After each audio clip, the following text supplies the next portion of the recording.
11h, le grand rendez-vous avec les Échos et CNews. Nicolas Barré, Mathieu Boccoté, Sonia Mabrouk. Bonjour à tous et bienvenue à vous. Belle année bien sûr. Bonjour Michel Onfray. Bonjour. Et merci d'être avec nous. C'est votre grand rendez-vous ce dimanche. Et pour vous interroger à mes côtés, je suis entourée de Nicolas Barré des Échos. Bonjour à vous Nicolas. Bonjour Sonia. Et du penseur et sociologue Mathieu Boccoté. Bonjour à vous Mathieu. Bonjour. L'année 2022 sera l'année d'un choix important pour notre pays, le choix présidentiel. Selon certains, il en va du destin de la France. Moi ou le chaos, proclame-t-il. Alors qu'en est-il vraiment? Quels sont les nouveaux clivages, les nouveaux repères et références dans nos sociétés contemporaines? Votre regard, Michel Onfray, toujours libre, va nous aider à y voir plus clair en ce début d'année. Et tout d'abord, alors que nous allons dans quelques mois vers le scrutin présidentiel, quelle est selon vous la question essentielle à côté de laquelle une telle élection primordiale ne doit pas passer? Je crois qu'elle a déjà été imposée par Éric Zemmour. C'est la question de la civilisation, du choix de la civilisation. Et quoi qu'on pense d'Éric Zemmour, pour, contre ou je ne sais quoi, il a estimé que on ne devait pas chercher un Premier ministre pour une Europe maastrichtienne et qu'il fallait un président pour justement présider aux destinées d'un vieux pays, dans un vieux continent, et qu'il fallait penser en termes de civilisation, c'est-à-dire en termes de longue durée. La plupart du temps, les hommes politiques pensent en termes de très courte durée. C'est vraiment la durée du mandat, 5 ans, et puis éventuellement 2 fois 5 ans pour Macron. Mais lui propose de penser pour les 50 ans à venir, ou peut-être les 100 ans à venir, voire pour beaucoup plus.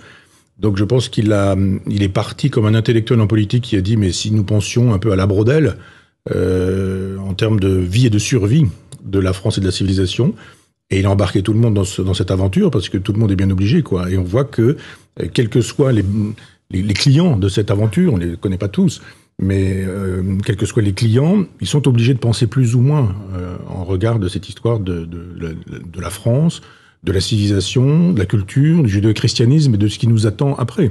Et donc Mathieu, la question de la survie de la France nous en parle depuis un petit moment, et moi j'adore le Québec aussi, mais je veux dire, on voit bien ce qui se passe au Canada et aux États-Unis et comment tout ça arrive aujourd'hui en France et en Europe. Et je pense que on est obligé maintenant de se déterminer par rapport à ça. Est-ce qu'on veut vraiment une civilisation de l'éveil ou de la culture de l'effacement, ou est-ce qu'on veut une autre civilisation qui nous permettrait, j'avais raconté ça dans l'Art d'être français, mais de rester fidèle à Montaigne, à Descartes, à Marivaux, à Rabelais et à Victor Hugo, par exemple. Et vous partagez le diagnostic sur ce moment particulier, c'est-à-dire c'est vraiment un choix essentiel pour le pays, certains disent aussi pour la civilisation? Il y a une vingtaine d'années, j'avais publié un petit texte qui s'appelait « Puissance et décadence », et à l'époque, mon éditeur qui était Grasset m'avait déconseillé de le faire paraître, en estimant que je passais probablement du côté obscur de la force. Je l'avais donné à une revue d'Europe centrale, j'ai jamais retrouvé des traces de tout ça, mais enfin on peut attester que je pensais déjà ces choses-là à cette époque. Et j'ai ensuite écrit, alors là pour le coup c'est visible, il fait 500 pages, Décadence, qui raconte ça. Je pense que j'ai l'âge maintenant, et la culture, quand on a travaillé pendant des années, qu'on a accumulé des références, on peut lire par exemple des gens qu'on a du mal à comprendre quand on a 20 ans, comme Malraux par exemple, ses travaux sur l'art, ou même Hegel, tous les textes de philosophie de l'histoire, on peut les lire à cette époque-là, mais on ne les comprend que tardivement. Je fais une partie de ma thèse sur Spengler, j'étais pas en état franchement de comprendre Spengler quand j'ai soutenu ma thèse sur ce sujet-là, mais je commence à pouvoir entrer dans Spengler, dans Toynbee, enfin dans tous ces historiens, ou Brodel bien sûr, qui pensent de manière très large, en disant allez hop, on y va pour 1000 ans quoi. Et l'idée que dans une petite élection présidentielle où chacun est en train de dire mais combien de fonctionnaires allez-vous supprimer? 200 000, non 213, ah mais moi c'est 208, ah mais vous êtes de droite, mais non je suis de gauche. Et on a quelqu'un qui arrive d'un seul coup en disant alors la civilisation stop ou encore? Mais à partir du moment où une civilisation ou une nation se pose la question de sa survie, de sa décadence, pour reprendre le terme que vous avez proposé, est-ce que ça ne vient pas avec ce sentiment qu'il est peut-être déjà trop tard? Vous avez tellement raison, c'est trop tard pour moi. Vous en êtes convaincu? Oui, absolument. Est-ce qu'une part de vous ne croit pas néanmoins à la possibilité de l'action politique? Il y a une part romantique chez moi. C'est-à-dire que le Titanic est en train de couler, on s'est vraiment pris l'iceberg, et qu'est-ce qu'on fait maintenant? Alors on va pas se jeter sur les chaloupes en disant je passe sur le corps d'autrui, on va pas être... Non, je pense qu'il faut être élégant, qu'il faut mener un combat perdu d'avance, mais qu'il faut le mener. Parce qu'on ne va pas se mettre à collaborer au trou. Je dirais, on va encore écarter le trou pour que ça coule encore plus vite. Mais je pense que tout le monde est convaincu du fait que tout le monde va mourir, mais pas lui. Chacun pense que sa mort est évitable. Mais la mort d'autrui, oui. Tout le monde sait que les civilisations sont mortelles. On sait bien que Karnak, Lascaux, ça a été des civilisations, ce ne sont plus des civilisations actives et vivantes. Qu'il y a Assur, Sumer, Babylone, l'Égypte, la Grèce, Rome, que tout ça, ça a eu un temps. Date de naissance, date de décès, tout le monde est d'accord sur ça. On va aujourd'hui en Égypte, on visite les pyramides et plus personne ne croit qu'Horus est un dieu pertinent. Pas plus qu'on ne pense que Jupiter ou Zeus, enfin encore que pour Jupiter, quelques-uns y croient encore, mais soient encore des dieux pertinents. Pourquoi est-ce qu'on n'est pas capable de dire oui, tout le monde est mortel, je le suis aussi, toutes les civilisations sont mortelles, la nôtre également. Ça, on n'est pas capable de faire ça. Donc notre civilisation est dans un état de décomposition avancée, et Ségalen a fait un très beau texte sur les marquises, et il permet vraiment de penser le fonctionnement de la décadence sur un petit espace. C'est pas les 10 siècles de Rome, par exemple. Et lui dit, c'est quand on a perdu la mémoire des ancêtres que la place est faite pour le néant, si on peut dire qu'il faut une place au néant, et à ce moment-là, les prêtres peuvent arriver. Ce ne sont pas les prêtres qui font tomber la civilisation maori, c'est parce qu'elle était déjà effondrée sur elle-même que les prêtres peuvent arriver. Et on peut dire la même chose pour nous. Moi, je ne suis pas de ceux qui pensent que c'est l'islam qui détruit notre civilisation. Je pense que nous nous détruisons nous-mêmes et que l'islam peut arriver comme n'importe quel autre substitut à cette civilisation. Mais je me souviens d'un échange entre vous et François-Xavier Bellamy dans les pages du Figaro il y a quelques années. Oui. Et cette question était posée et vos réponses étaient contrastées. Vous disiez, de manière romaine, eh bien, il faut tenir, donc nous sommes condamnés à l'ensevelissement, mais il faut tenir, mourir droit, mourir debout. Et il vous répondait, peut-être parce qu'il a quelques décennies de moins, et Bellamy répondait, mais je ne peux pas me résoudre à ce destin de vaincu, je ne peux pas tolérer de mourir debout, il faut se battre. À partir du moment où on pose la question, il faut se battre. On peut se battre avec l'horizon d'une certaine victoire. Est-ce que vous êtes capable d'imaginer autre chose qu'une décadence certaine? Y a-t-il la possibilité d'une renaissance? Non, ça je ne crois pas. Je ne crois pas parce que ce qui faisait la vitalité d'une civilisation n'est plus là.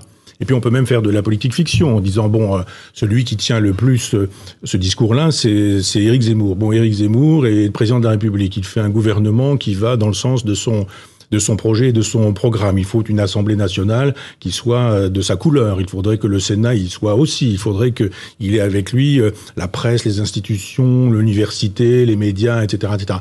Il y aura une incapacité à gouverner ce pays. Il est devenu ingouvernable.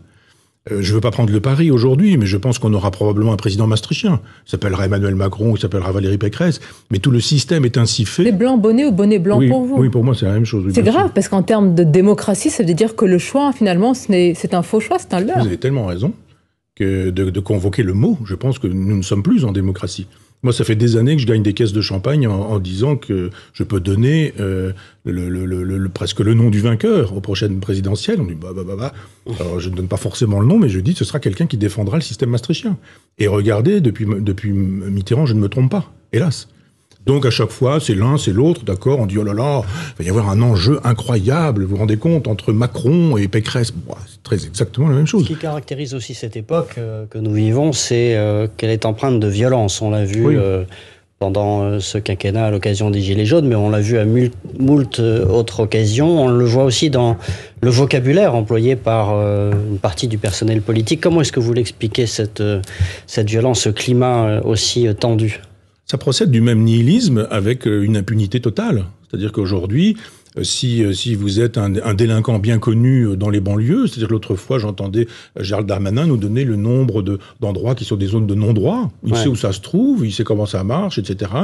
Et puis, finalement, qu'est-ce qu'on fait? On laisse faire. Si, en revanche, vous n'avez pas votre passe sanitaire et que vous êtes dans sur une terrasse de café et que la police arrive, alors là, vous allez ne pas échapper à l'amende.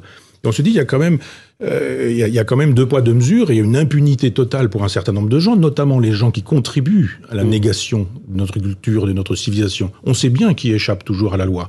Moi, dans mon village natal, tout au départ du Covid, il y a une pauvre grand-mère qui s'est fait verbaliser parce qu'elle est allée au cimetière sur la tombe de son mari et qu'elle avait rempli sa propre autorisation de sortie avec un crayon papier, et on estimait qu'éventuellement elle aurait pu gommer l'heure et la date pour changer et probablement faire la fiesta pendant 24 heures.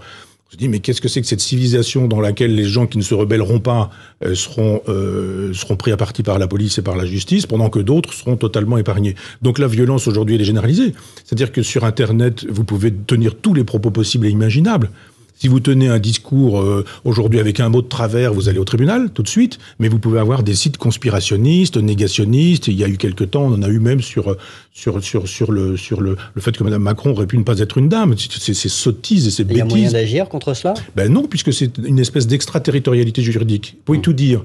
Moi, je veux faire un livre négationniste. Je ne trouverai aucun éditeur. Et c'est tant mieux. Et c'est très bien. Je défends les droits. Internet. Mais en revanche, je crée mon site internet et j'ai une rubrique négationniste. Il n'y a aucun problème. Personne ne m'arrête.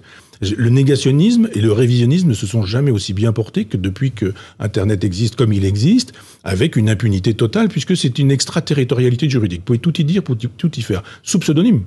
Sous pseudonyme, vous pouvez traiter tout le monde de tous les noms.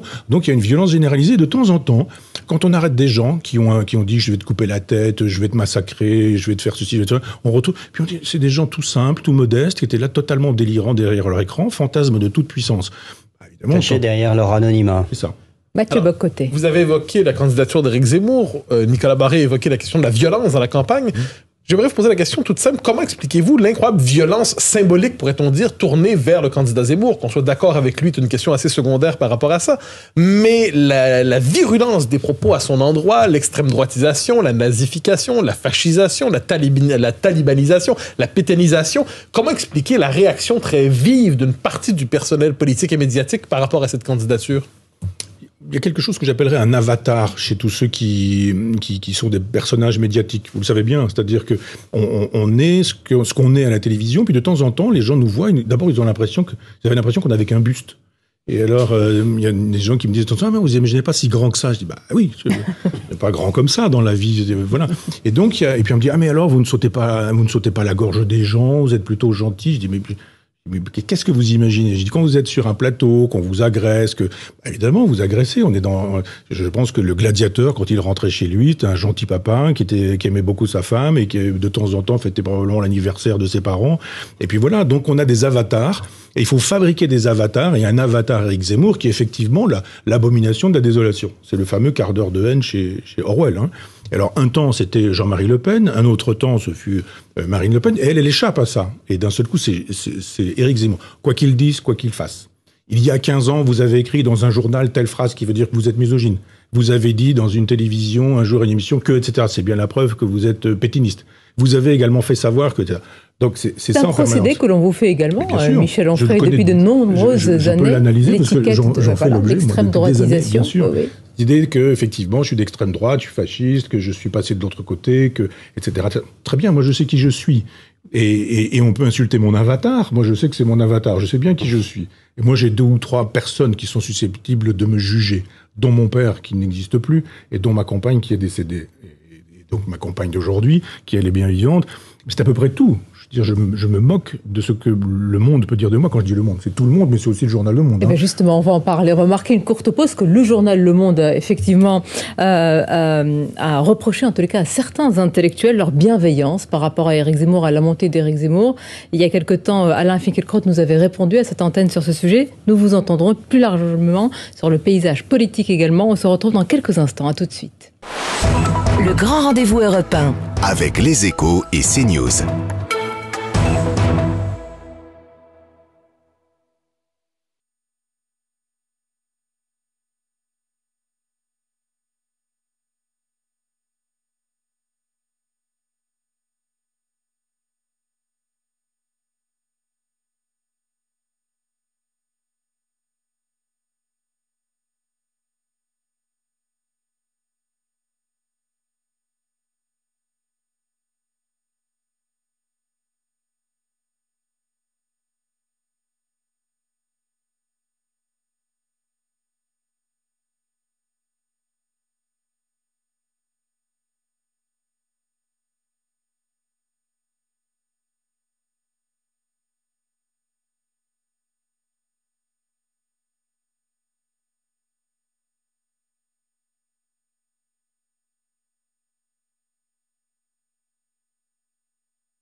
10h, 11h, le grand rendez-vous européen avec les Échos et CNews. Nicolas Barré, Mathieu Bock-Côté, Sonia Mabrouk. Et en ce dimanche, notre invité Michel Onfray, penseur, auteur prolifique et cofondateur de la revue Le Front Populaire avec 7 unes, droite et gauche, espèces menacées. Justement, Michel Onfray, est-ce que vous croyez à une renaissance malgré tout des partis politiques? On l'a vu à l'occasion de la primaire LR, il y a eu un effet waouh décrit par certains après l'élection de Valérie Pécresse. Est-ce qu'il y a là peut-être un engouement, une appétence ou peut-être un feu de paille, disent certains? Donc moi je distingue bien les partis des sensibilités. Les partis, je pense que c'est un peu fini. L'idée un peu augustinienne que le schéma du ciel serait susceptible d'être dupliqué sur Terre avec une espèce de patron, de chef, les anges et les archanges, le petit peuple, etc. Avec jadis un François Mitterrand, un Jean-Marie Le Pen ou un Jacques Chirac, enfin des individus qui pilotaient leur parti comme Dieu pilotait le monde, ça je crois que c'est fini. Et que les gens n'ont plus envie de toute façon de dire Mitterrand a dit, donc on obéit. Mitterrand était de gauche, il cesse d'être de gauche, on était de gauche, on cesse d'être de gauche. Enfin, je pense que les gens ont quand même compris que cette façon de se comporter n'était plus possible ou pensable. Mais les sensibilités existent encore, toujours. Je pense que l'idée d'une droite et d'une gauche, ça existe encore. Alors après, ça dépend de l'épithète que vous associez. Vous avez une droite souverainiste et une droite qui ne l'est pas. Vous avez une droite libérale et une droite qui ne l'est pas. Mais justement, alors, le souverainisme, c'est la chose la mieux partagée en ce moment, en tous les cas dans les mots. Oui, oui.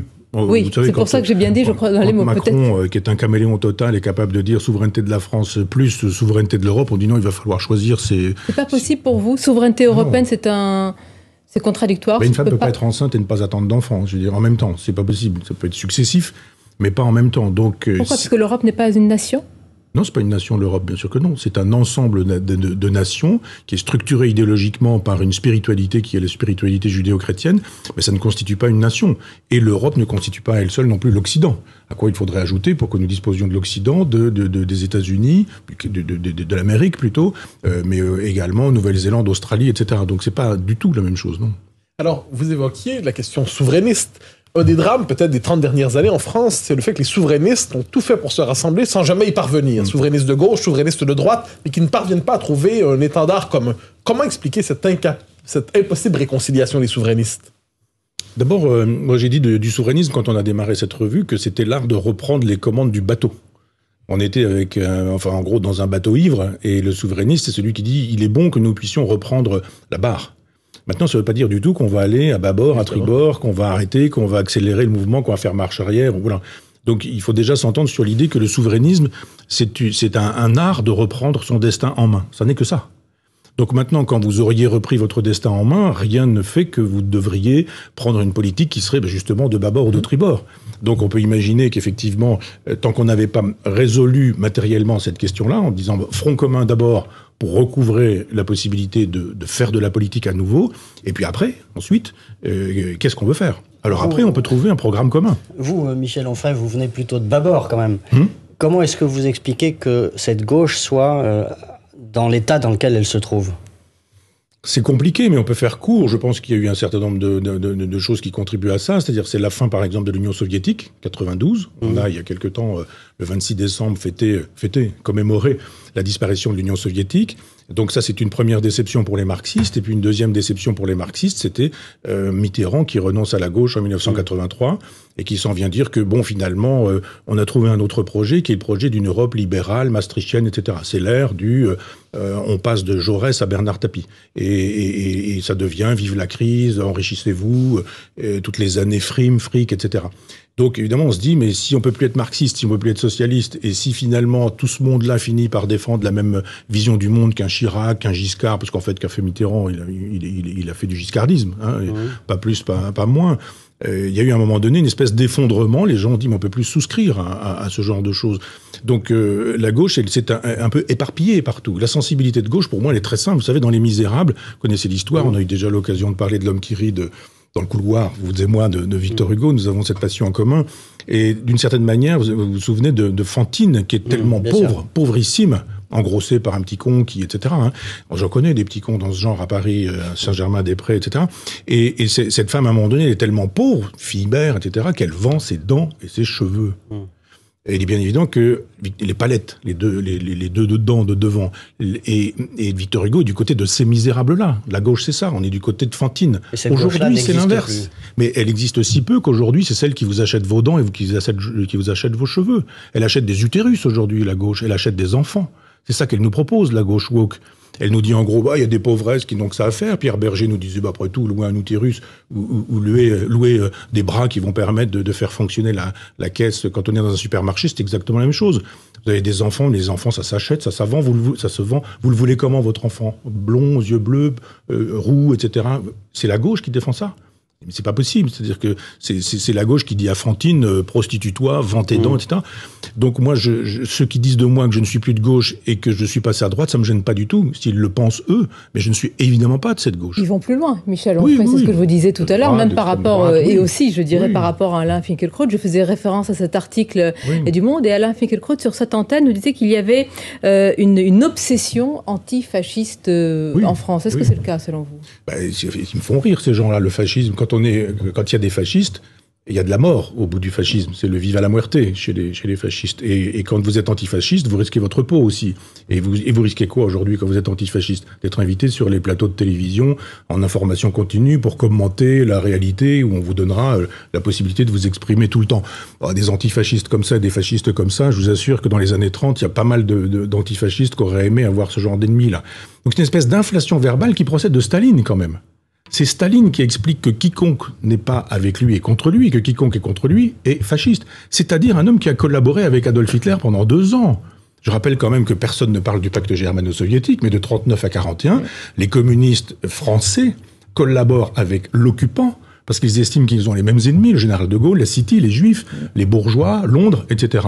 Et ce sont ces gens qui aujourd'hui nous donnent des leçons d'antifascisme en nous disant qu'ils sont antifascistes. Ce sont les gens qui ont défendu Pol Pot, ce sont les gens qui ont défendu Mao, ce sont les gens qui ont défendu Castro et qui sont aujourd'hui des antifascistes. Mais il y a quelque chose d'intéressant, c'est-à-dire on ne cesse de traquer les dernières traces du fascisme dans notre civilisation, mais l'autre part de l'expérience totalitaire au XXe siècle, le communisme, ses différents variants, pour le dire ainsi, c'est comme s'il ne nous avait pas marqué définitivement, comme s'il n'y avait pas une trace de tout cela dans notre présent. Est-ce que ce totalitarisme nous domine encore aujourd'hui sans qu'on le sache de près ou de loin? Bien sûr. Et je pense que l'un des mérites de Zemmour, ça aura été justement de faire exploser la mythologie gaulo-communiste.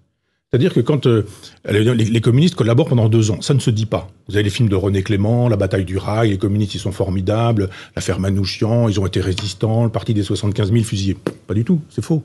C'est pas comme ça que ça s'est passé. Si le général de Gaulle, qui arrive au pouvoir en 46, dit « Bon, maintenant, on va commencer à aller chercher les pétinistes, les vichistes, les collaborationnistes, etc. », il va pas trouver beaucoup de magistrats, beaucoup d'éditeurs, beaucoup d'enseignants, d'universitaires. Presque tout le monde collaborait. Hein. Il y avait peu de gens qui résistaient quand ils n'avaient pas de bonnes raisons de résister. Donc on se dit effectivement que le général de Gaulle dit « Il y a les communistes, il y a nous, on a été résistants, Pétain, ça n'existe pas, Vichy, ça n'existe pas, c'est une espèce de parenthèse, et puis on se partage le pouvoir. » Mais Malraux disait à l'époque, entre les communistes et nous, il n'y a rien. Comment on partage le pouvoir quand on est le général de Gaulle? On ne va pas donner l'industrie ou la défense au Parti communiste français qui est inféodé à l'Union soviétique. Vous n'allez pas leur filer le poste de Premier ministre. Donc vous allez leur donner des postes dans lesquels ils vont pouvoir exister sans forcément trop nuire. C'est-à-dire la culture, l'éducation nationale, l'université. Et vous allez laisser rentrer cette espèce d'idéologie marxiste-léniniste en disant on les laisse faire pourvu qu'ils nous laissent faire les choses sérieuses. L'industrie, l'armement, la politique étrangère ou ce genre de choses. C'était un calcul à court terme. Vous avez raison, c'est-à-dire que ça permettait de gouverner la France pendant que De Gaulle était au pouvoir, simplement se refouler, il revient un jour. Il y a un moment donné où il revient. Alors ça revient sous des formes multiples. Effectivement, on découvre la francisque de Mitterrand, on découvre qu'il était dans des manifestations d'extrême droite contre le recteur Geiz à l'époque, et qu'on a des photos de Mitterrand où il est dans des manifestations avec des banderoles disant à bas les étrangers ou les étrangers dehors, etc. Manifestations antisémites. Il était maréchaliste, vichiste. Il y a des textes de Mitterrand qui sont en faveur de la milice parce qu'il estime que Pétain c'est quand même pas assez musclé. Et on finit par découvrir tout ça. Mais là encore, c'est-à-dire tout le monde veut absolument, par exemple, exploser le statut de Colbert. Mais personne n'a envie de débaptiser la bibliothèque Mitterrand. Mitterrand, c'est quand même très clair. Mitterrand, il a eu la francisque, qui a un passé, qui est un passif, du côté de l'extrême droite. Il a défendu l'Algérie française. Il était ministre de la Justice, ministre de l'Intérieur pendant la guerre d'Algérie. Et voilà un personnage qui a défendu justement ce qu'on appelle depuis l'Algérie française. Voilà un homme qui a refusé la grâce de militants du FLN et qui les envoyait directement à la guillotine. Tout ça est dûment expliqué dans les biographies de Mitterrand. Ah mais Mitterrand, on touche pas. Et pourquoi, Non. de votre point de vue? Là encore, le mythe gaulo-communiste, on touche pas à ça. Moi, j'adore la bibliothèque de la Pléiade. Vous vous rendez compte, l'archipel du Goulag n'est pas en Pléiade. Oui. Il y a Paul Morand, il y a Drieux-La Rochelle, il y a Céline. Il n'y a pas l'archipel du Goulag. Si vous voulez acheter l'archipel du Goulag, il y a quelque temps, j'étais sur une émission littéraire, on dit, vous pouvez acheter l'archipel du Goulag. Je dis, version de morceaux choisis. Mais non, pas du tout, c'était chez François Bunel. Je dis, si, vérifiez. Mais non, il est obligé de... Je ne sais pas si ça a été gardé au montage ou pas. 3 volumes aux éditions du Seuil. Introuvable. Ça s'achète d'occasion, l'archipel du Goulag. Qu'est-ce que ça veut dire? Ça veut dire que... Alors aujourd'hui, en revanche, il y a un volume de la Pléiade qui est consacré aux écrits des gens qui ont consacré tel ou tel texte, roman ou autre, au camp de concentration nazi. Et c'est fort bien. Ça s'appelle « Si c'est un homme », à propos de... Ça reprend le titre de Primo Levi. Et c'est un livre collectif. Mais bon sang, pourquoi y a-t-il cette espèce d'extraterritorialité qui veut qu'on aille pourchasser partout? Et c'est très bien. Les nazis, les vichistes, les maréchalistes, mais qu'en même temps, on ait la possibilité d'avoir défendu les 100 millions de morts, pour aller vite, de l'Union soviétique, les plusieurs millions de morts de la Chine communiste. Vous avez un Alain de Benoît qui est absolument impossible à inviter parce qu'il a défendu l'Algérie française dans les années 60, mais des gens comme Bernard-Henri Lévy qui ont été maoïstes, Philippe Solers qui a été maoïste, ou d'autres. Vous les mettez sur le même plan? Bien sûr. Mais si vous voulez même faire un compte, je veux dire, il y a quand même des millions de morts du côté de ces gens pour lesquels on a un certain nombre de faveurs. Donc, ma gauche est libertaire. Mon socialisme est libertaire. Et vous ne me trouverez pas du côté des défenseurs des barbelés, des miradors, sous prétexte que, dans un grand moment hegelien, on aurait préparé une humanité nouvelle et réconciliée. Je ne crois pas à ces choses-là. Mais Michel Onfray, on va vous trouver du côté de la défense de la culture française. Oui. C'est la partie qui vient justement de l'art d'être français que vous avez si bien défini, appréhendé dans l'un de vos ouvrages. Une courte pause, on y revient. Le grand rendez-vous européen. Avec les Échos et CNews. –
10h, 11h, le grand rendez-vous avec les Échos et CNews.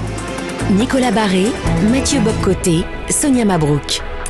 Et surtout notre invité en ce dimanche, à la fois sur Europe 1 et CNews, Michel Onfray. On va avoir l'occasion de parler de vos récents ouvrages, les derniers ouvrages. Mais tout d'abord, une question de la part de Nicolas Barré. Oui, Michel Onfray, Valérie Pécresse a dit ceci à propos d'être français. Elle dit être français, c'est avoir un sapin de Noël, c'est manger du foie gras, c'est élire Miss France et c'est le Tour de France.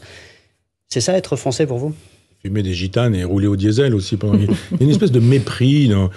de mépris chez ces gens-là. Non, on peut faire un petit truc au-dessus, je sais pas, un ces petit gens-là, au-dessus. c'est-à-dire ces gens-là? La classe politique, là, qui veut absolument récupérer le peuple et qui a l'impression, c'est même un peu comme Zemmour, quand ils s'en viennent nous dire, en gros, on va vous refiler, on va supprimer le permis à point, et puis... C'est pas ça le peuple quand même. C'est pas juste des gens qui bouffent du mauvais foie gras au pied d'un sapin de Noël. Je veux bien qu'on puisse dire des choses comme ça, c'est pas complètement faux. Donc c'est du mépris de classe. Elle aurait pu en appeler aux mythologies de Roland Barthes, par exemple, en expliquant que c'était la déesse, le steak frites, l'abbé Pierre, le Tour de France. Elle répondait aux écologistes qui, pour certains maires écologistes, voulaient peut-être que, se mettre au niveau parfois des polémiques, c'est peut-être cela qui abaisse de manière générale le débat. Je suis pas sûr que ce soit forcément des gens qui aient la culture qui leur permettrait d'embrasser ce qu'est la civilisation française, la culture qui leur permettrait de répondre autrement qu'avec ce genre d'informations. C'est pas que ça, la France. Je veux dire, les Français, c'est pas que ça. On peut imaginer qu'il y a quand même une autre histoire de France que celle du foie gras, du sapin de Noël. Alors effectivement, si c'est de la politique politicienne et qu'il faut absolument penser à Jadot... Mais au-delà de la politique politicienne, prenons au sérieux son affirmation. D'un côté, le discours sur l'identité de la France tient souvent dans les valeurs républicaines, répétées de manière incantatoire. Ce qu'elle a peut-être cherché à nommer à travers cela, ce sont les mœurs, tout simplement, la culture telle qu'elle se présente à nous, l'ordinaire des jours qui fait aussi l'identité. Est-ce que c'est pas une manière de contraster entre une vision très désincarnée de l'identité et de l'autre une manière de nommer la culture française telle qu'elle se goûte, telle qu'elle s'admire, telle qu'elle se vit? Moi, j'ai une façon très simple de dire ce qu'est être français. Pour moi, c'est aimer la France. C'est aimer la France, point à la ligne. Après ça, quelle que soit sa couleur de peau. Vous savez, il y a des étrangers qui aiment la France. Est-ce que ça se construit l'amour? Est-ce que ça ne se décrète pas, un amour d'ailleurs d'une personne ou d'un pays? Est-ce que ça se construit ou est-ce que ça doit venir ainsi? C'est presque automatique, c'est un coup de foudre en réalité. Alors ça dépend pour qui. Je veux dire que pour un Néo-Zélandais, il va falloir construire une image de la France. Mais pour quelqu'un qui naît en France... Ça dépend aussi de son milieu, de ses parents, de l'époque, de l'école, de ce qu'on lui aura fait lire, écouter, entendre, ou etc. Donc l'amour, ça existe avec des coups de foudre, mais ça existe aussi avec de la construction. Ça suffit pas un coup de foudre pour passer une vie avec quelqu'un. Après ça, il faut construire quelque chose. Et on doit pouvoir rendre aimable la France. Et il y a des gens qui sont en France sans aimer la France. Et puis il y a même des gens qui, non contents de ne pas l'aimer, la détestent. Pour moi, c'est déjà beaucoup plus problématique. Je ne dis pas, vous êtes musulman, vous ne pourrez donc jamais aimer la France. Je me souviens de Renaud Camus qui jadis disait, je crois me souvenir, parce que il m'avait fait un mail un jour en me disant que je disais n'importe quoi, que c'était faux, mais enfin qu'il y avait un certain nombre d'individus qui ne pourraient pas comprendre le théâtre de Racine, parce que pour comprendre le théâtre de Racine, il fallait ceci, il fallait ça. Non, pour comprendre le théâtre de Racine, il faut suffisamment lire le français. Et je pense qu'il y a plein de gens qui sont français et avec 10 générations de parents français et qui ont du mal aujourd'hui à lire Racine. Non, c'est pas seulement aimer et comprendre Racine, mais c'est aimer et comprendre la France. Et dans la France, il y a le sapin de Noël, il y a le foie gras, il y a le Tour de France, il y a aussi tout ça. Mais il y a aussi Racine, Corneille, Molière, Boileau, il y a aussi Montaigne, l'espèce de génie de Montaigne, il y a la folie de Rabelais, il y a la grandeur littéraire et politique de Victor Hugo, mais il y a aussi le petit Algérien qui arrive en France et qui s'appelle Albert Camus, qui devient prix Nobel de littérature. Tous gens qui, quelle que soit leur religion, leurs origines, ont aimé la France et ont contribué à... Mais on pourrait vous poser la question autrement. Vous parliez plutôt du système maastrichtien. Est-ce que les figures qui composent le système maastrichtien aujourd'hui aiment la France selon vous? Non, pas du tout. Est-ce qu'ils sont français? Oui, ils sont français de papier, je dirais, sur la carte d'identité, oui, mais quand vous regardez ce que Mitterrand dit de la France, il y a un moment donné où Jean-Pierre Chevènement, il me l'avait confié à une époque, mais comme il l'a écrit depuis, on peut le dire, mais où Mitterrand dit à Jean-Pierre Chevènement, on ne peut plus passer que passer entre les gouttes. En disant la France ne peut plus que passer entre les gouttes. C'est terrible de dire ça. C'est exactement Castaner, qui vient du socialisme tout de même, qui avait fait savoir l'an dernier que l'élection présidentielle, ce serait une élection locale. C'est terrible, quoi. Ce type qui s'est dit, c'est méprisable la France, une élection locale. Ce qui est important, c'est l'Europe. Et puis on a un président de la République, président de l'Europe, etc., etc. Donc non, regardez les textes de Jean Monnet, mais Jean Monnet n'a pas été innocemment installé au Panthéon et innocemment par Mitterrand. Panthéon, on pense à une panthéonisation récente. Ma France, c'est Joséphine Baker, pour le prononcer en français. Nous parlions d'amour, avait dit Emmanuel Macron. Oui. Première femme noire à entrer au Panthéon, mais une vie surtout multiple, la vie d'une patriote engagée contre l'Allemagne nazie. Est-ce que la France, tout simplement, c'est Joséphine Baker? Je joue pas à ce jeu où on veut mettre dans le même cercueil Verlaine et Rimbaud. Moi, j'étais pas contre. À une époque, on m'a demandé mon avis. Je dis oui, pourquoi pas. Puis après, on me dit, mais vous voudriez être enterré avec votre ex? Je dis, bonne idée, bonne remarque. Peut-être me suis-je trompé et emballé un petit peu vite. Mais cette idée qu'il faudrait non pas mettre des hommes ou des femmes au Panthéon, mais des idées. Donc les homosexuels avec Verlaine et Rimbaud, ou alors à l'époque d'Alexandre Dumas, un métis qui ceci, enfin voilà, on commençait à le dire un peu sans trop, etc., etc. Ou le général de Gaulle en mettant Malraux, enfin... Cette espèce de jeu du genre, moi j'ai choisi ça et toi t'as choisi quoi, et je trouve un peu fatigant qu'on aille faire presque parfois des violations de sépulture, ce qui avait été le cas un peu avec Albert Camus. On a dit allez hop, on va le sortir de l'Ourmarin puis on va l'installer ici. Et je pense que la meilleure façon d'honorer quelqu'un, c'est de le lire, c'est de le faire lire, c'est de l'aimer, c'est d'être à la hauteur de son engagement. C'est pas forcément de faire des violations de sépulture. Et puis ça sert à quoi? Vous payez un billet parce que vous êtes un étranger qui vient visiter Paris, vous allez au Panthéon et vous allez regarder qui s'y trouve, et vous aurez vu dans la même journée, machin, bidule, intel, etc. Quand on n'a plus que des célébrations nécrophiles, je dirais, ça veut dire qu'on n'est pas très vivant. Moi, je préférerais d'ailleurs que plutôt que d'aller chercher des grands anciens pour les installer au Panthéon, on ait l'art de célébrer les grands présents, les grands vivants. Nous avons toujours Pierre Soulages. Je veux dire, on a eu à l'époque Henri Dutilleux, le pauvre Henri Dutilleux. Je veux dire, quand il est mort, on a commencé à lui chercher des poux dans la tête parce qu'il avait composé la musique d'un film qui avait été distribué par une firme allemande dans les années 42 ou 43, etc. Génie, Henri Dutilleux, et pas forcément Boulez. Je veux dire, on a des grands peintres, on a des grands écrivains, on a des grands compositeurs aujourd'hui, on a des grands architectes, et pas seulement ceux dont on parle, on a des grands cuisiniers, on a des gens qui sont des génies en France. C'est les bons laits. Pardon? Maintenant, c'est les bons laits de leur vivant. Et si on avait le goût du grand homme et de la grande femme en disant, ah, regardez, on a, et pas des vedettes d'occasion, qui sont les vedettes d'un jour, là, ni même d'aller chercher obligatoirement dans les cimetières pour dire qui est-ce qu'on va pouvoir déterrer pour faire un peu de politique politicienne. Dans quelle mesure diriez-vous que la culture, ou plutôt la sous-culture woke, infiltre nos institutions, infiltre l'école, infiltre l'université? Est-ce que c'est quelque chose que vous pensez très prégnant aujourd'hui, ou est-ce que c'est plus de l'ordre du fantasme? Non, c'est pas prégnant. Vous savez, j'ai fait un livre qui s'appelait La Nef des Fous. J'en fais un autre là qui est une espèce de rubrique au quotidien de l'effondrement. C'est-à-dire, je parle souvent du Titanic. Hein. Je dis, voilà, je fais un journal de bord de l'enfoncement du Titanic. Et il y a quand même, effectivement, la destruction de la culture est programmée. Quand on voit aujourd'hui des gens qui vendaient, je ne sais plus quel éditeur me disait ça il y a quelque temps, des gens qui vendaient 30 000 livres il y a 20 ans, en vendent aujourd'hui 3 000. J'avais les ventes des Pléiades, j'ai pas la mémoire des chiffres, mais il y a 30 ans, c'est considérable l'effondrement des acheteurs de la Pléiade. Alors je dis pas qu'un acheteur de Pléiade est un lecteur de Pléiade pour autant, mais je veux dire que nous avons perdu un lectorat. Quand vous allez dans des concerts de musique classique aujourd'hui, et de personnes très âgées, pas beaucoup de très jeunes, ou alors des gens qui sont très mélomanes, même musiciens ou ce genre de choses. C'est-à-dire que quand vous regardez la qualité du cinéma français, alors évidemment les jeunes vont beaucoup au cinéma, mais pour voir quoi? J'ai revu l'autre jour, parce que je ne me lasse pas de ce film, et Tous les matins du monde, qui est un film magnifique. Vous pouvez faire un film qui emballe tout le monde en parlant de Marin Marais et de Sainte-Colombe. Ils sont deux gambistes du XVIIe siècle, avec une musique évidemment magnifique, plus les performances d'acteurs, Marielle, etc. Et vous dites, ça c'est du grand cinéma français où on peut éduquer, émouvoir, apprendre des choses, etc. Mais aujourd'hui, vous voyez bien qu'il y a un certain nombre de films qui n'existent parce qu'ils sont financés, ça coûte très cher le cinéma, que parce qu'idéologiquement, ils sont l'occasion de défendre l'idéologie. Est-ce que vous voyez, ou on voit peut-être l'idéologie partout, ou est-ce que c'est la nostalgie qui nous fait voir qu'il y aurait de l'idéologie partout? Publicités, toutes les publicités aujourd'hui, on vous vend de l'électricité, on vous vend une voiture hybride, on vous vend du café, et vous avez toujours l'idéologie. La petite fille insupportable qui donne des leçons à ses parents parce qu'il ne trie pas ses dosettes de café ou je ne sais quoi, ou deux filles qui s'embrassent sur la bouche, ou un couple mixte, etc. Mais vous dites, mais c'est bien, d'accord, mais il n'y a pas que ça en France. Je veux dire, sociologiquement, les minorités ne sont pas majoritaires par définition. Je suis en train de balancer une sottise là, en disant une chose. Mais non, là, les minorités sont majoritaires. Tocqueville se trompait quand il disait que le problème de la démocratie, ce serait la tyrannie des majorités. Si seulement c'était la tyrannie des majorités, ce serait formidable. Mais là, c'est la tyrannie des minorités. Qui risquent de faire l'histoire. Et ces minorités, alors, publicité, cinéma, théâtre, littérature, mais on commence à faire sauter des passages dans des livres. Voilà. Moi, on m'a demandé de revoir un certain nombre de pages dans mes livres en me disant, bon, il y a un avocat, et il est sur mon manuscrit. C'est mal vous connaître, parce qu'évidemment, oui. Voilà. Mais voilà, la suite est la suivante. On a parlé des statues qui tombaient. Certains ont dit c'est pas très grave. Mais maintenant arrive le temps du saccage des classiques. Oui. Alors jusqu'où ira ce mouvement selon vous?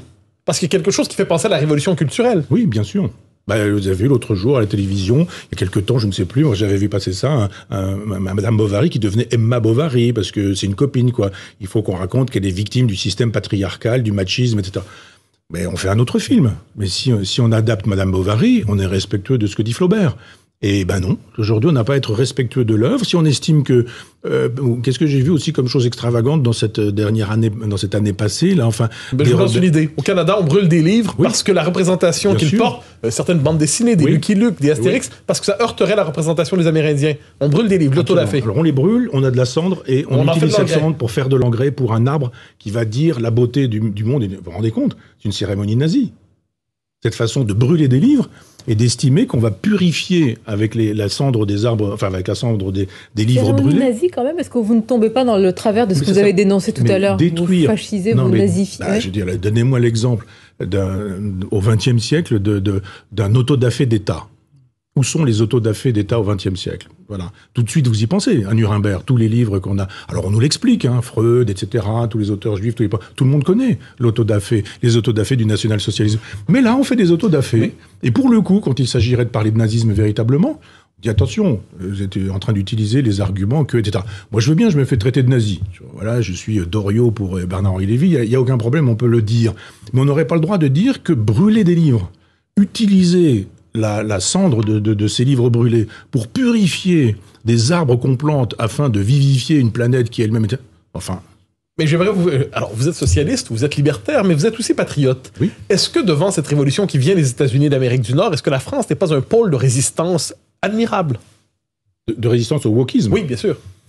Il y a deux choses. Je pense que la France est très... Tocqueville avait raconté ça dans l'Ancien Régime et la Révolution française. Il estime que la Révolution française n'a pas beaucoup touché au jacobinisme d'avant les Jacobins, je dirais. Il dit, depuis Philippe le Bel, la France est ultra centralisée. Donc elle est toujours ultra centralisée. Et je pense que les élites sont très woke. Que Le Monde, Libé, l'Obs, France Inter, etc., c'est-à-dire une poignée de gens qui vivent la plupart du temps avec l'argent public, sinon ces journaux s'effondrent totalement s'ils ne sont pas aidés. Hein. Ces gens-là, oui, ils sont minoritaires, mais majoritaires. Mais en revanche, il y a plein de gens qui rient de tout ça. Et puis éventuellement, quand vous êtes avec des copains, que vous avez bu un petit coup et que ils disent « Bah ouais, t'as raison, on n'ose pas le dire, mais c'est vrai, t'as raison sur ce sujet. » Il y avait l'autre fois un film, c'était un grand patron viking, un grand costaud joué par une femme noire. Ça devrait faire rire, ça. On devrait dire « ça me fait rire ». Pas du tout, faut être sérieux. Et si vous dites « Ah bon, tu trouves ça sérieux ?» Finalement, il y a des copains qui disent « Bon, personne ne nous écoute, je peux le dire, je pense comme toi aussi. » Des gens de gauche qui effectivement défendent le wokisme, etc. Je dis « Mais un peu de courage, osez-le, quoi. Dites que ça commence à bien faire. » Je ne suis pas sûr que la France résiste autant que ça. Disons que les élites françaises ont déjà sombré, c'est le soumission de Houellebecq, mais que en revanche, une bonne partie de la France profonde sourit de tout ça, mais ne sourit pas trop fort parce qu'ils n'ont pas forcément envie de se faire traiter de fascistes, de nazis, etc. On va continuer à en parler parce que cela pose la question de la place de la France dans le monde et finalement de l'archipélisation aussi dans nos sociétés, ce que vous venez de décrire avec ces France, ces deux France ou ces multiples France qui se regardent. Une courte pause et on se retrouve avec Michel Onfray, Mathieu Bock-Côté et Nicolas Barré. Le grand rendez-vous européen. Avec les Échos et CNews. –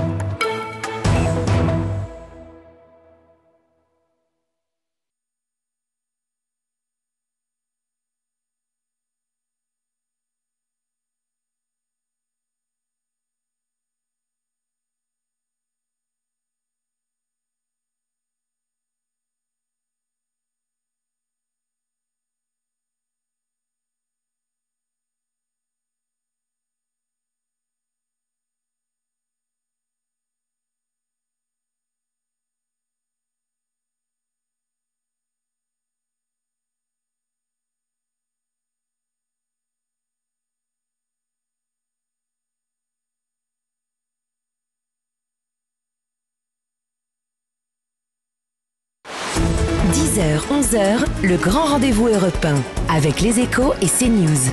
Nicolas Barré, Mathieu Bock-Côté, Sonia Mabrouk. Et on vous accompagne avec grand plaisir ce matin à la fois sur Europe 1 et CNews et surtout notre invité Michel Onfray. Nous parlons de la France, des fractures françaises, de la place de la France dans le monde. Est-ce que Michel Onfray, est-ce que vous avez une vision kundérienne, j'allais dire, de la France? Est-ce que c'est une petite nation aujourd'hui? Oui, Kundera n'avait pas tort de penser dans ces termes-là. Il nous reste à être grand dans la résistance. Je pense que ça pourrait être aussi l'occasion de finir en beauté, parce que la France, c'est pas rien. Justement, la culture, l'histoire, la peinture, la littérature, enfin, il y a des façons de on cuisine à la française. On a une musique française. C'est-à-dire, vous avez 3 mesures, que ce soit d'Indy, Fauré, que ce soit Debussy ou Dutilleux, ou même Boulez. C'était votre livre, hein. Pardon ? Les raisons de l'art aux éditions Albin Michel, justement, oui. c'est de la musique française. Vous dites ça, c'est de la musique française. C'est pas Bruckner, c'est pas Mahler, c'est pas Beethoven, c'est pas Wagner. Et c'est la même chose avec la peinture, c'est la même chose avec la littérature, c'est la même chose, etc. Alors, la littérature, c'est compliqué parce qu'on peut pas comparer quelque chose qui est écrit en français et puis la Divine Comédie qui ne sera jamais qu'une traduction, ou Cervantes ou Don Quichotte qui ne sera qu'une traduction aussi. Mais il y a un génie français qu'on ne célèbre pas parce que c'est interdit, parce qu'il faut pas. Et il faut pas aimer ces œuvres-là. C'est beaucoup mieux si on va chercher ailleurs. Regardez les espèces de palinodies du prix Nobel de littérature tous les ans. C'est assez extravagant. Il faut juste trouver quelqu'un qui a écrit un livre dans une maison d'édition, qui a publié 3 livres, mais d'un personnage qui a vendu 30 exemplaires dans tel endroit du monde dont on ne sait même pas que le pays existe, ou ce genre de choses. Tout ça est très drôle. Mais en même temps, on n'a pas forcément besoin de compter nos prix Nobel. Moi, je voudrais qu'on compte vraiment nos littérateurs. Nous les avons, nos musiciens, nos compositeurs. Les compositeurs, aujourd'hui, souffrent. J'ai mon ami Éric Tanguy, avec lequel on a fait pas mal de choses. Et Éric, il est smicard. Parce que, qui plus est avec le Covid, on n'en parle pas. On a des très grands musiciens. Pas seulement ceux qu'on voit là, qui sont 2 ou 3 vedettes je sais pas quoi, du violon ou du violoncelle, mais on a des gens de qualité extraordinaire. Qu'est-ce qui nous empêche de les célébrer? Qu'est-ce qui nous empêche de nous rendre compte, d'ouvrir les yeux? La haine de soi française. Une espèce de haine de soi. C'est assez français. C'est un signe aussi de la décadence, d'une certaine manière. Ça se passe pas comme ça dans d'autres pays. Il y a d'autres pays où alors c'est un suicide. C'est plus qu'une civilisation qui se meurt, c'est une civilisation qu'on s'aborde finalement. Oui, bien sûr. Mais dans quel autre pays pensez-vous? Parce que ce sentiment de haine de soi, vous croyez que les Américains sont étrangers à la haine de soi? Je pense que les États-Unis sont capables de célébrer leurs auteurs, leurs écrivains, leurs peintres. Ils ont des galeristes qui sont capables de les promouvoir partout sur la planète. Et aujourd'hui, après, il faudrait expliquer pourquoi un certain nombre de peintres ont été en retrait et pourquoi le marché est passé aux États-Unis. Il y a eu le 6 juin 1944. Et il y a eu l'American Way of Life. Il y a eu cette idée que un certain nombre de peintres, dont je pense à, je sais pas, par exemple Picasso, Fernand Léger, qui est parti à New York, certains sont revenus, puis le marché s'est fait là-bas. C'était les vainqueurs. Hein. Le Japon célèbre ce qu'ils appellent des trésors vivants. Oui. Grands cuisiniers, grands peintres, grands musiciens. Moi, j'aspire à ça pour la France. Vous vous rendez compte, Soulages, aujourd'hui, il y a 100 ans. Il y a 100 ans, oui. Il a passé 100 ans. Il est mort à pratiquement 100 ans. Et je l'ai vu il y a quelque temps, avec son épouse, ils étaient en train de choisir, qui est pas loin d'être centenaire aussi, ils étaient en train de choisir des œuvres, on était dans l'atelier, je me dis, mais c'est un moment formidable pour moi. Je suis très ami avec Robert Combas, qui habite à 100 mètres à vol d'oiseau. Robert, il est extraordinaire. Là, ce sont des moments précieux, hein, avec Soulages, c'est exceptionnel quand même, disons-le à nos auditeurs, nos téléspectateurs, être dans l'antre de... Avec Robert Combas. Ouais. Et là, on assiste vraiment à des très grands moments. Et je dis, mais pourquoi? Moi, j'aimerais partager tout ça. Et pourquoi à la télévision, par exemple, on fait pas des reportages sur... moi, pendant des années, j'ai fait venir des gens, Gérard Fromanger, que j'ai adoré, qui est décédé il y a pas très longtemps, Vladimir Velikovic, que j'ai adoré aussi, j'y aurais consacré des livres, mort il y a pas très longtemps. On a des grands peintres qui existent aujourd'hui. On a encore Adami, Valerio Adami, je vais pas donner des noms, mais il y en a plein. Mais on les montre pas. On préfère aller chercher éventuellement un peintre chinois qui peut être formidable. Hein. Je dis pas qu'il faut préférer les Français. Ça, c'est du nationalisme de dire un mauvais peintre français est toujours supérieur à un bon peintre chinois. Non. Mais nous avons des très bons. Et sur tous les terrains. Surtout, nous avons des très grands vins. Même un très grand vin chilien ou californien, ça reste un vin chilien-californien. Vous êtes au fond le meilleur ambassadeur de la culture, de la civilisation. À vous écouter, on se dit que vous devriez former à vous-même un gouvernement pour défendre la France à l'extérieur. On rejoindra. Ça, je ne sais pas. Sûrement pas. Mais il y a un paradoxe chez vous, je crois. Parce que d'un côté, vous nous présentez une culture française vivante, riche de trésors, qui se crée, qui se recrée. Et de l'autre côté, vous nous présentez tout ça comme le dernier signe d'une civilisation agonisante. Oui. Est-ce qu'une civilisation qui porte cette vitalité ne porte pas en elle aussi, j'y reviens, pardonnez-moi, la possibilité, je ne dis pas la certitude, je dis même pas le désir, mais la possibilité d'une renaissance, ou tout le moins d'un désir, d'essayer un redressement? Il faudrait être dans une vraie fiction, vous n'auriez pas tort en ce sens, mais il faudrait tellement d'inducteurs, il faut des inducteurs. Vous regardez par exemple François Pinault qui m'a fait l'amitié de me faire visiter sa collection. Donc j'ai visité la collection, on a parlé un peu, etc. Mais je me suis dit, quand on est François Pinault, on sait qu'on donne une valeur ajoutée à une œuvre qu'on achète. Je me suis dit, mais pourquoi si peu d'artistes français? Pourquoi cette espèce d'oubli des artistes français alors que vous pouvez dire, mais moi j'achète tel individu, vous achetez 10 toiles de telle personne, d'un seul coup, du simple fait que vous les ayez achetées, ils ont pris 2-0. Donc quand on a ce pouvoir inducteur, on devrait pouvoir en faire un usage Pour le coup, vous avez utilisé le mot patriote, je n'utilise pas beaucoup, mais je veux bien l'utiliser. En faire un usage patriote, c'est pas le cas. Mais pourquoi se poser la question de la nationalité? Après tout, François Pinault, s'il aime une œuvre, que ce soit une œuvre d'un artiste français, américain ou chilien, peu importe. Bien sûr, mais pourquoi pas les Français? C'est juste la question que je pose. On a le droit d'aimer tous les artistes de la planète qu'on veut. Pourquoi aime-t-on si peu nos talents français? Alors, qu'est-ce qu'il faut pour réveiller ces inducteurs? Quel sursaut? Alors, je ne sais pas si ça suffira à sauver la civilisation, mais alors, qu'est-ce qui nous manque, justement, un petit peu pour cette célébration? Comment diminuer cette haine de soi? Qu'est-ce qu'il faudrait, j'allais dire, réveiller en nous et en cette nouvelle année, on peut le dire, on peut avoir des perspectives, justement, pour anesthésier cette haine de soi et nous célébrer davantage? Je crois, on a parlé tout à l'heure de la question des civilisations, de la vie et de la mort des civilisations. Aucun personnage qui aurait 103 ans et qui dirait « je voudrais un petit peu de vitalité » rencontrant un tout-bébé lui disant « mais vous allez faire le marathon dans 6 mois, vous allez voir avec moi », personne ne croirait ça. Personne.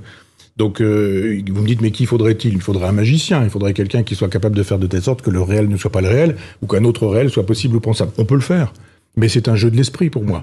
Il y a juste à un moment donné, on se dit non, on peut encore dire oui, il y a des grands auteurs, il y a des grands écrivains, il y a des grands peintres, il y a des grands musiciens, etc. Puis plein de jeunes talents, des gens qui ont 20 ans, 30 ans, qui portent des choses mais qui ne sont pas portés.